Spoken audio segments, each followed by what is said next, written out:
Hi friends, अस्सलाम वालेकुम। आज की ये वीडियो है विंटर सीज़न के लिए बेबी झबला यानी कि पैजामी के साथ। तो मैंने पहले झबले की कटिंग करनी है और स्टिचिंग करनी है, उसके बाद पैजामी को। तो ये झबले के लिए मैंने कपड़ा लिया है। तो इस कपड़े की लंबाई मैंने रखी है 10.5 इंच और चौड़ाई इसकी मैंने रखी है 9.5 इंच। एक्स्ट्रा 1 इंच मैंने पट्टी के लिए लिया है, तो ये भी 10.5 इंच हो गया है। तो ये देखिए 1 इंच मैंने अलग से कर दिया है, ये हमें आगे की साइड पट्टी के लिए है। तो इससे क्या होगा कि आपको अलग से पट्टी ज्वाइंट करने की कोई ज़रूरत नहीं होगी। तो अब इसकी कटिंग करने के लिए आपको यहीं पर कपड़ा ले आ करके सेट करना होगा। पूरा बराबर नहीं रखना है, हमने 1 इंच कपड़ा छोड़ दिया है और वहाँ पर मैंने इसको रखा है। अब यहाँ से हमें गले का निशान लगाना है, जो कि मैं 1.5 इंच पे निशान लगाऊंगी, क्योंकि ये 0 साइज़ की बेबी के लिए है। तो 1.5 इंच पे निशान लगाना ठीक है।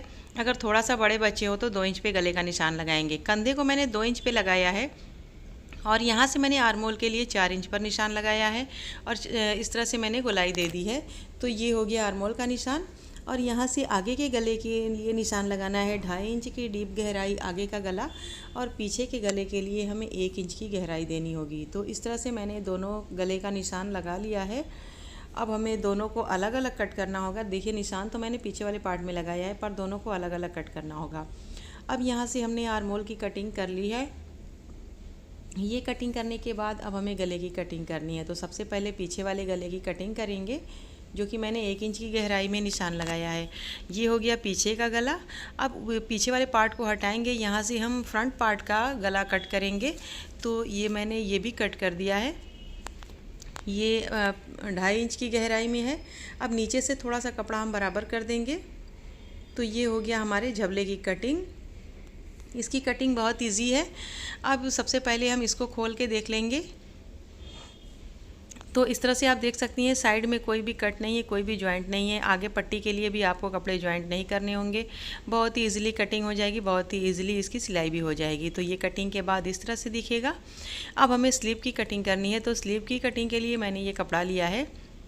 कपड़ा हमारा इस तरह से 2 फोल्ड में है और इसकी लंबाई है 10.5 इंच। तो पहले हम कपड़े को एक बार और फोल्ड कर लेंगे। इस तरह से फोल्ड करने के बाद अब यहाँ से हमें निशान लगाना है, जो निशान हम 5 इंच पर लगाएंगे। तो 5 इंच की चौड़ाई पर मैंने निशान लगा दिया है और यहाँ से जो आर्मोल की गोलाई देनी होगी स्लीव में, वहाँ उसके लिए मैंने 1.5 इंच पर निशान लगाया है। तो ये 1.5 इंच से यहाँ से हमें इस तरह से गोलाई दे देनी है। इस तरह से मैंने स्लीव के आकार में निशान लगा दिया है और इस पर हमें कटिंग कर देनी है। ये मैंने स्लीव कटिंग कर दी है। इसकी चौड़ाई में बिल्कुल भी हमें कट नहीं लगाना, बस थोड़ा सा जो एक्स्ट्रा कपड़ा था उसे मैंने कट कर दिया है। यहाँ से दोनों स्लीव को अलग कर दिया है। अब ये हो गया हमारे झबले और स्लीव की कटिंग। तो चलिए सबसे पहले इसकी सिलाई शुरू करेंगे। स्लीव की चौड़ाई मैंने ज़्यादा रखी है, क्योंकि हमें आगे और कंधे पर दोनों जगह हमें चुनट बनाना होगा। तो अब सबसे पहले मैंने झबले को खोल लिया है।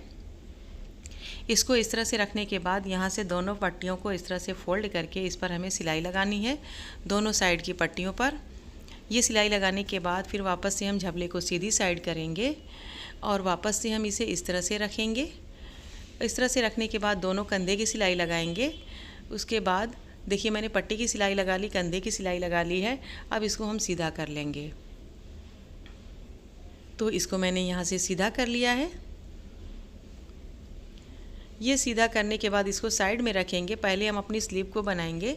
तो स्लीव में सिलाई लगाने के लिए ये जो मैंने ये सेंटर है, यहाँ से हमें निशान लगाना होगा। चाहे तो छोटा सा कट लगा दे, चाहे तो चॉक से निशान लगा दे। तो इस तरह से मैंने निशान लगा दिया है। अब इसे हमें लगभग 5 इंच की चौड़ाई में तैयार करना होगा। तो इस तरह से हमें बीच में छोटा छोटा चुनट लगाना होगा। यहाँ से चुनट लगा करके फिर इस पर हमें पाइपिंग लगा करके सिलाई करनी होगी। तो दोनों स्लीव को सेम तरीके से हमें सिलाई करना है। ये मैंने पाइपिंग कट की है। इस पाइपिंग को हमें 5-5 इंच की लंबाई में कट कर लेना होगा। तो पहले दोनों स्लीव को देखिए मैंने बना करके तैयार कर लिया है। दोनों स्लीव को बनाने के बाद इसको हम यहाँ से उल्टी साइड फोल्ड करेंगे और यहाँ से सिलाई लगा करके इसे बंद कर देंगे। दोनों स्लीव को हम बंद कर देंगे, गोल बना देंगे। इसको साइड में रखेंगे। फिर वापस से हम झबले को लेंगे और ये पाइपिंग फिर से वापस से लेंगे। गले में हम पाइपिंग लगाएंगे और पाइपिंग थोड़ा सा कम है, तो इसे और कट करके नीचे भी हमें पाइपिंग लगा लेना है। तो देखिए मैंने स्लीव को गोल बना दिया है, गोल सिलाई कर दी है। नीचे पाइपिंग, गले में पाइपिंग, सब मैंने रेडी कर लिया है। अब स्लीव को हमें सीधी साइड कर लेना है। दोनों स्लीव को सीधी साइड करने के बाद इसको हमें कंधे में जॉइंट करना होगा। तो सबसे पहले स्लीव को सीधी साइड करके दोनों स्लीव को हम यहाँ पर रख देंगे और इसमें हम यहाँ से इसका दोनों का जॉइंट, यानी कि जबले में जॉइंट नहीं है लेकिन वो जो वहाँ का हिस्सा है वहाँ से हम इसे इस तरह से पकड़ के पूरी गोलाई में सिलाई लगाएंगे और जो ये यहाँ का कपड़ा एक्स्ट्रा है वहाँ पर हम चुन्नट बना लेंगे पहले, फिर हम स्लीव को जॉइंट करेंगे। तो दोनों स्लीव को सेम तरीके से जॉइंट कर लेंगे।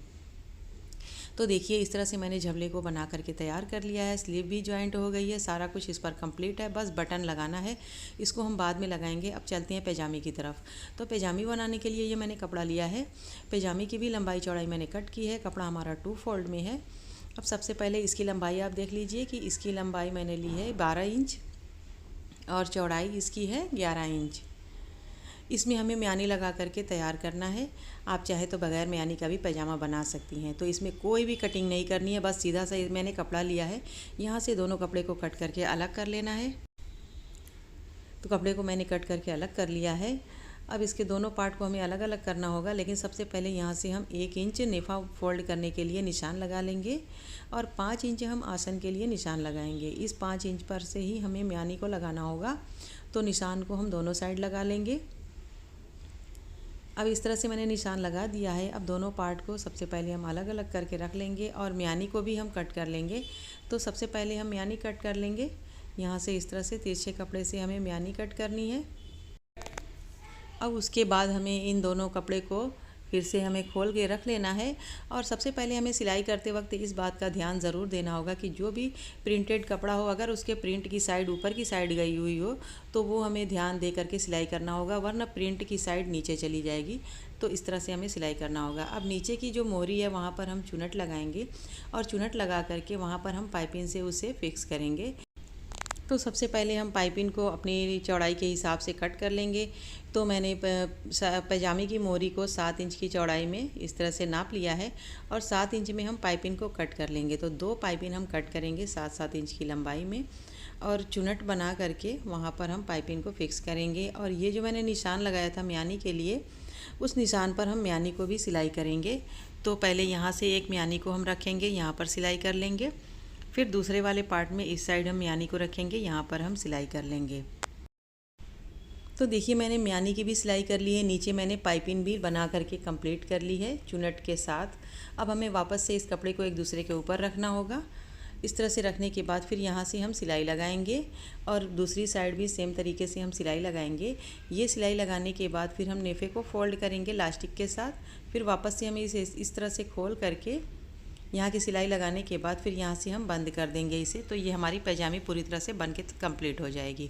तो आप देख सकती हैं कि ये हमारी पैजामी भी बन के तैयार है। झबला पैजामा दोनों मैंने बना करके तैयार कर लिया है। झबले में मैंने बटन भी लगा करके कंप्लीट कर लिया है और हमारे पैजामे भी बन के तैयार है। तो आज की हमारी झबला पैजामे की वीडियो आपको कैसी लगी? उम्मीद है कि यह वीडियो आपको ज़रूर पसंद आई होगी और आप लोगों के लिए काफ़ी हेल्पफुल भी रही होगी। अगर वीडियो पसंद आई हो तो इसे लाइक करें, शेयर करें, हमारे चैनल को सब्सक्राइब करना बिल्कुल ना भूलें। अगली वीडियो में फिर मिलेंगे, तब तक के लिए अल्लाह हाफिज़।